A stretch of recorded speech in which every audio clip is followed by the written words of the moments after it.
26শে April অদ্যরাজ শনিবার জম্মু কাশ্মীরের পেহেলগাঁওয়ে ঘটে যাওয়া নিরপরাধ নিরীহ যে 28 জন ভারতীয় নাগরিককে যেভাবে নৃশংসভাবে হত্যা করেছিল কিছু দেশদ্রোহী জঙ্গিরা, তাদের কঠোর শাস্তির দাবিতে কেন্দ্রীয় সরকারের কাছে অনুরোধ জানিয়ে জঙ্গিদের কঠোরতর শাস্তির দাবিতে এক বিক্ষোভ প্রদর্শন সংগঠিত করা হয় তেলিয়ামুড়া অখিল ভারতীয় বিদ্যার্থী পরিষদ নগর শাখার উদ্যোগে।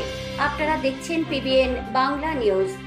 এদিনের এই অনুষ্ঠানে উপস্থিত ছিলেন এবিভিপি ত্রিপুরা প্রদেশের কার্যনির্বাহী সদস্য শ্রী হিমান সরকার, এবিভিপি তেলিয়ামুড়া নগর শাখার সহ সম্পাদক শ্রী বিপ্রজিৎ দাস, তেলিয়ামুড়া নগর শাখার social media incharge Shri Sudip Saha এবং মোহরচূড়া স্কুল ইউনিটের সভাপতি শ্রী রবি সরকার সহ অন্যান্য নেতৃত্বরা।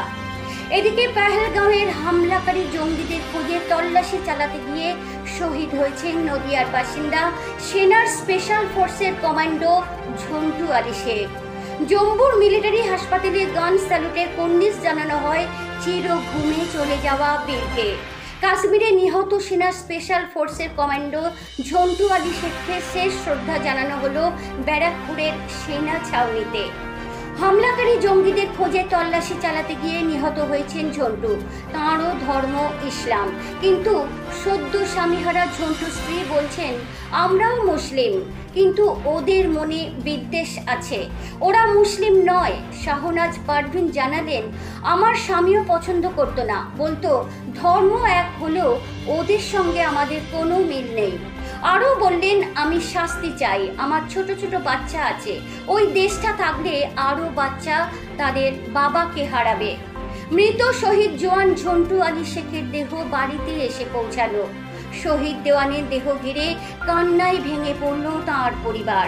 নদিয়ার তেহট্ট পাথরঘাটা তাঁর বাড়ির সামনে একটি মঞ্চ করা হয়েছে। জাতীয় পতাকা দিয়ে তাকে সম্মান জানানো হলো। গান স্যালুটের মধ্য দিয়ে শেষকৃত্য সম্পূর্ণ হলো নদিয়া পাথরঘাটার বীর শহীদ সৈনিক ঝন্টু আলী শেখের মৃতদেহ। এদিন সকালে 9:30 নাগাদ তাঁর বাড়িতে এসে পৌঁছায় শহীদ জওয়ানের দেহ। বাড়ির সামনে একটি মঞ্চ করা হয়, সেই মঞ্চে প্রথমে তার দেহ রাখা হয়। বাড়িতে শহীদের দেহ পৌঁছতে কান্নায় ভেঙে পড়ে গোটা পরিবার। এরপর শহীদের দেহ নিয়ে যাওয়া হয় তার বাড়িতে। বাড়ির তরফে সম্প্রদায়ের যে ধর্মীয় রীতিনীতি রয়েছে সেই রীতিনীতি সম্পূর্ণ করা হয়। এরপর পুনরায় সেই মঞ্চে নিয়ে আসা হয় ঝন্টু আলী শেখের কফিনবন্দি মৃতদেহ। এরপর একে একে পুষ্পমালা দিয়ে সম্মান জানানো হয় তাঁকে। উপস্থিত ছিলেন কৃষ্ণনগরের সাংসদ মহুয়া মৈত্র সহ তেহট্ট চাপড়া নাকাশিপাড়ার বিধায়ক সহ অন্যান্য রাজনৈতিক নেতৃত্ব। পুষ্পমালা দিয়ে সম্মান জানানোর পর সেনাবাহিনীর তরফে গান স্যালুট দিয়ে তাঁকে শ্রদ্ধা জানানো হয়। এরপরই ঝন্টু আলী শেখের মৃতদেহ নিয়ে যাওয়া হয় তাঁদের সম্প্রদায়ের ধর্ম অনুযায়ী কবরস্থানে। সেখানেই শেষ সমাধি দেওয়া হয় তাঁকে। এদিন তাঁর মৃতদেহ বাড়িতে পৌঁছানোর খবর পেয়ে হাজার হাজার মানুষ ভিড় জমান তার এলাকায়। জেলা পুলিশের একাধিক আধিকারিকরাও উপস্থিত ছিলেন এদিনে।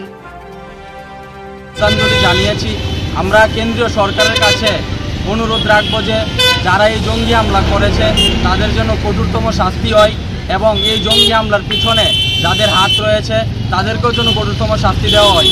আমরা এই 22 এপ্রিলের পর থেকে আমরা সামাজিক মাধ্যমে দেখতে পাচ্ছি যে আমাদের রাজ্যের মধ্যেও কিছু সংখ্যক উচ্ছৃঙ্খল মানুষেরা আমাদের সনাতন ধর্মের হিন্দু দেবদেবীদের বিষয়ে অনেক খারাপ কিছু লিখছে এবং আমাদের দেশের মধ্যে একটি দাঙ্গা পরিবেশ সৃষ্টি করার চেষ্টা করছে। আমরা তাদেরকেও বলবো তাদেরও জন্য কঠোরতম শাস্তি দেওয়া হোক প্রশাসন থেকে। ধন্যবাদ।